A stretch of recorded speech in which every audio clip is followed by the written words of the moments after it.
लग्नानंतर होईलच प्रेम चा 18 ऑक्टोबरचा दुसरा भागाचा रिव्ह्यू तुम्ही ऐकत आहात।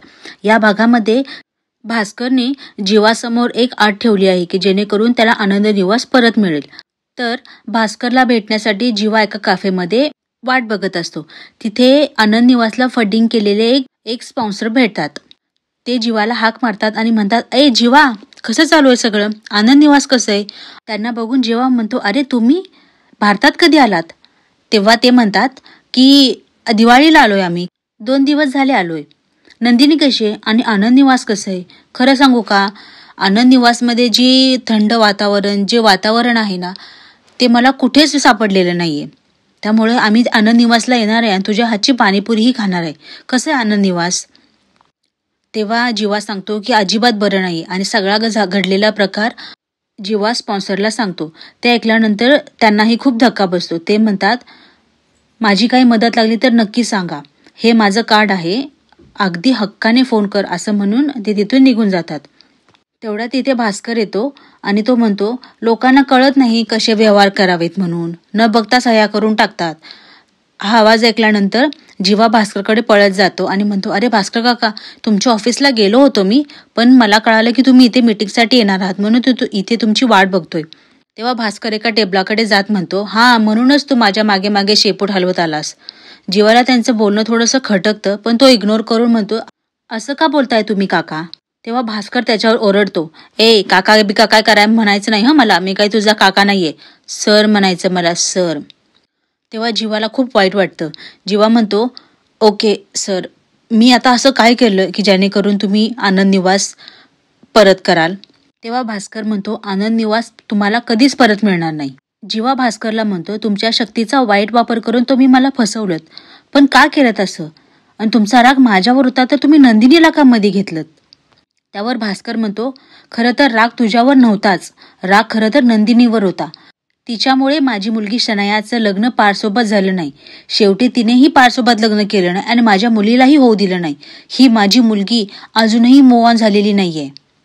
तेव्हा जीवा म्हणतो, "ठीक आहे, पण आता आनंद निवास घेऊन शनायाचं लग्न पारदादाशी होणार आहे का? नाही होणार ना." तेव्हा भास्कर म्हणतो, "बरोबर बोललास, पण आनंद निवास गेल्यानंतर प्रत्येक देशमुखाला मी आठवेल, माझ्यासोबत केलेला धोका आठवेल." तेव्हा जीवा म्हणतो, "बरं ठीक आहे सर, मी असं काय करू की जेणेकरून तुम्ही आनंद निवास परत द्याल?" तेवढ्या तिथे वेटर कॉफी ठेवायला येतो, त्याच्या हातातून कप निसटतो। भास्कर त्याच्यावर ओरडतो। तो वेटर म्हणतो, "सॉरी सर, मी लगेच साफ करतो," असं म्हणून तो वेटर साफच करत असतो। तेवढ्यात भास्कर त्याला अडवतो आणि म्हणतो, "नाही थांब, तू नको साफ करू, हा साफ करेल, दे त्याच्याकडे नॅपकिन." जीवा वेटरच्या हातातून नॅपकिन घेतो आणि फरशीवर सांडलेली कॉफी साफ करू लागतो। पण भास्कर मुद्दाम कॉफीचा कप घेतो आणि उरलेली कॉफी त्याच्या बुटावर सांडतो आणि म्हणतो, साफ कर, बघतोयस काय?" जीवाला खूप कसं तरी होतं, तरीही तो नंदिनीसाठी ती कॉफी पुसून देतो। भास्कर त्याच्या दुसऱ्या क्लायंटला म्हणतो, "हे बघा, विक्रम देशमुखचा मुलगा माझ्या पायाशी," असं म्हणून जीवाला तो हिणवतो।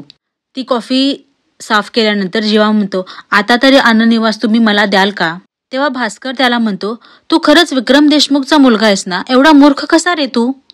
कॉफी साफ केली आणि मी तुला आनंद निवास देईल, असं होईल का कधी? आनंद निवास पाहिजे तर माझी एक अट आहे." जीवा म्हणतो, "कुठली अट आहे सांगा मला, मी करेन ती."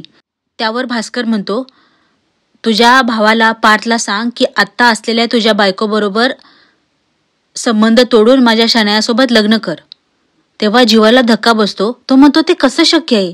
पार्थ दादाचं ऑलरेडी लग्न झालेलं आहे, तो परत दुसऱ्या लग्नाला का तयार होईल?" तेव्हा भास्कर म्हणतो, "मग मी आनंद निवास पण तुम्हाला का परत देईन? विसरून जा आनंद निवास." असं म्हणून मालिकेचा आजचा भाग इथे संपलेला आहे। पण उद्याच्या भागामध्ये त्यांनी सांगितलं आहे, भास्कर म्हणतो की तुझ्या बायकोला आपल्या इन्व्हेस्टरकडे पाठव. भास्करने असं हिणवून बोलल्यानंतर जीवाला इतका राग येतो, तो सरळ मारामारी करायला सुरू करतो आणि भास्करचं तोंड फोडून काढतो। उद्याचा भाग बघण्यासारखा आहे। अशाच रिव्ह्यूसाठी आपल्या चॅनलला सबस्क्राईब नक्की करा। थँक्यू.